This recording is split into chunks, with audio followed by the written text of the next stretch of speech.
Greetings, my fellow YouTubers. This is a shot of whiskey, and I'm sure that by now you have all seen the short film, or long commercial as I call it, that Gillette put out on YouTube a few days ago, in which they basically attack manhood by using their own catchphrase and buying into the whole social justice BS interpretation of what it means to be a man. Now you can see here the like to dislike ratio. It's about 30% of people who like it. 70% don't. Why? Because it attacks their main demographic. You're all bad people. We need to do better. No, we don't. Well, I mean, I take that back. There's always room for improvement, especially since there are people out there who are complete jerks. But they're making it sound like we're all guilty of this stuff, which we're not. Most of us are good people.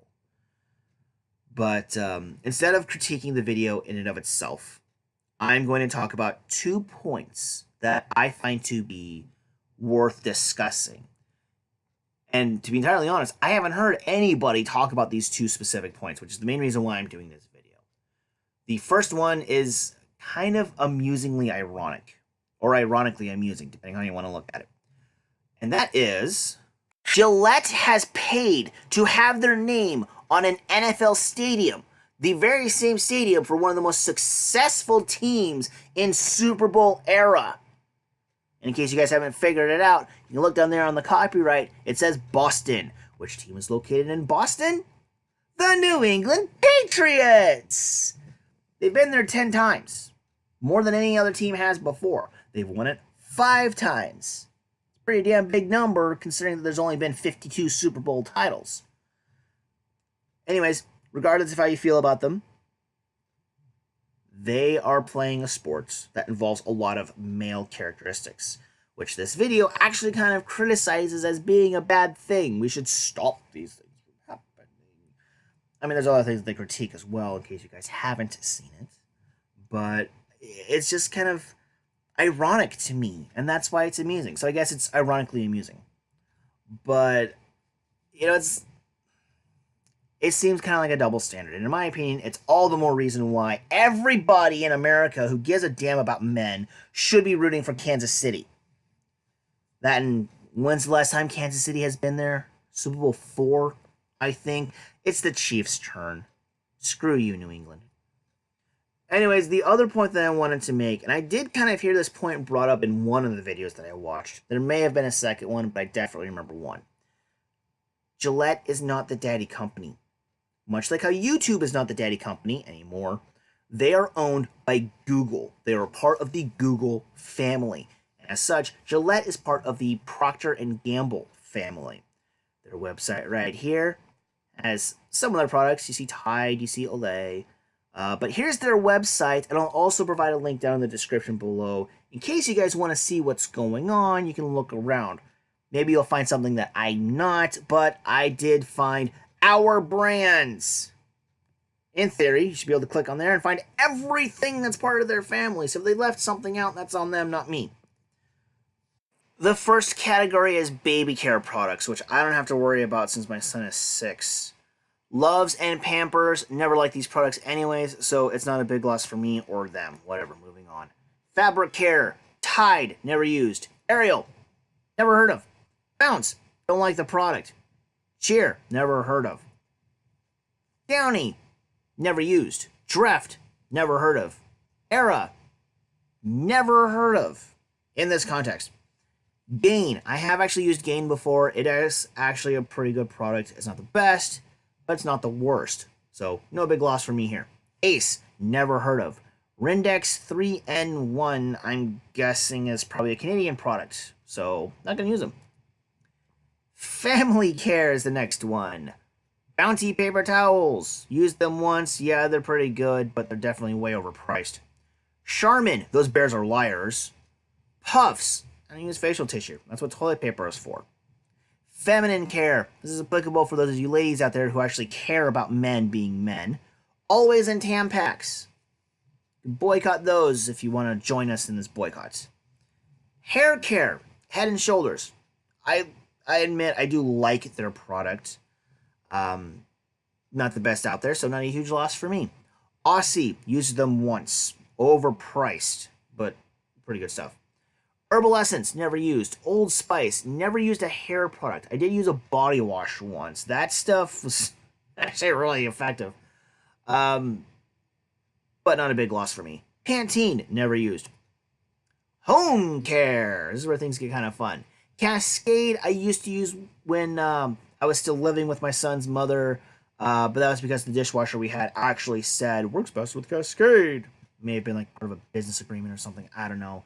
Dawn, that actually makes me sad because I like Dawn products. They're pretty good, but oh well, whatever. I can live without it. Febreze, used it before, but I preferred Glade anyways, so not a big loss for me. Gain, yeah, Gain's pretty good. I already mentioned them. Joy, never heard of. Mr. Clean, used once, not bad, but I didn't pay for it, so it's not a loss for me. Swiffer, used to have one of those jet dry mop things. It worked okay for doing small stuff, but it was also the basic model, basic chemical, so it's not going to work well if you have to do like a hardcore, good quality mopping. Salvo, never heard of. So, no major loss for me here. Grooming, hey look, Gillette's here. The source of the problem. Braun, I've heard of. I don't think I've ever used them before, so not a big loss for me or them. Venus, hey ladies, there's another thing for you to consider. And the Art of Shaving, never heard of. Personal Health Care.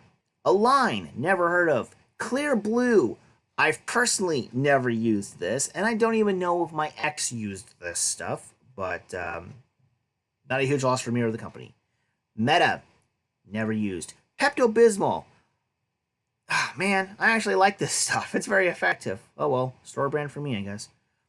Prilosec, never used. Vicks, never used, but I have used the Quill stuff before. Pretty good, but you know what? There's other brands that are also just as effective, so no major loss for me. Oral Care. This one sucks because I love Crest. Oh well, I'm going to still use the tube that I have, and from this point on, I'll just use some other brand. Fixodent. Obviously, I don't need those now, but I did used to joke around with my dentist about how I was going to have him rip out all of my teeth so I could just go with dentures and never have to brush ever again. I would have been using Fixodent in that case, but even if this were to actually happen, never. Oral-B. We have free Oral-B toothbrushes that we got from the dentist. Scope. You know, Scope sucks anyways. I like Act, and Listerine's pretty good too. Skin and Personal Care. Gillette, once again. I don't have a Gillette razor currently, but I do have Gillette shaving cream, but I haven't used it since October. If you saw one of my earlier videos, I was dressing up as Rick Sanchez, so that's why I needed a shave. Ivory. I think I've used them before. Olay. I haven't used them before myself. Old Spice. I use the deodorant. Used to use the body wash every now and then. Safeguard, I think I've heard the name before, but nothing's coming to mind.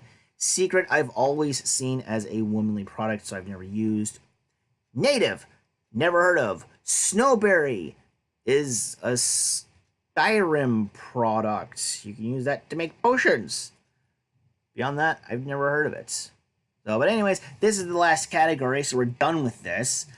Feel free to use this list as a way of filtering out what you're going to be buying at the store.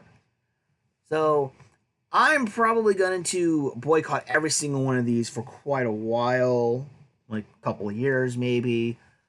But unless Gillette makes a serious attempt to factually apologize for this ridiculous blunder that they've made, I see no reason to give them any more of my money. Why would I want to pay you guys to make a video that insults me? Makes no sense. I mean, maybe if you guys were professional comedians and I wanted it as like a roast, but I'm not important enough for a roast, so why would I do that? But you know, it's if you guys just ignore this or act like you've accomplished something and therefore there's no reason to address it any further, that shows people like me that you don't give a damn about us. If you keep making more stuff like this, it shows that not only do you not give a damn about us, but that you actually hate us. So I see no reason to want to approach you guys. I see no reason to want to give you my money anymore. It makes no marketing sense. But you know what? As for how they respond to this negative backlash, only time will tell. And speaking of how only time will tell, we'll only see if their sponsored NFL team is going to win or lose in a few days. So, go Chiefs. I hope you guys beat the Patriots, not just because I hate the Patriots, and not just because of what Gillette has done, but because you haven't been there since Super Bowl IV. I want to see you guys represent the AFC, and looking at what's in the NFC, while I do like the Saints, I'm rooting for the Chiefs to win it all. So, but if it's the Saints versus the Pats, you're damn straight I'm going to be rooting for the Saints. If it's going to be the Rams versus the Pats, I think I won't care. Because honestly, I hate both teams almost as equally. So, but in any case, for everybody out there, I hope you have a wonderful time. And I'm going to go and get something to drink because I need to calm down. In the meantime, see you guys later.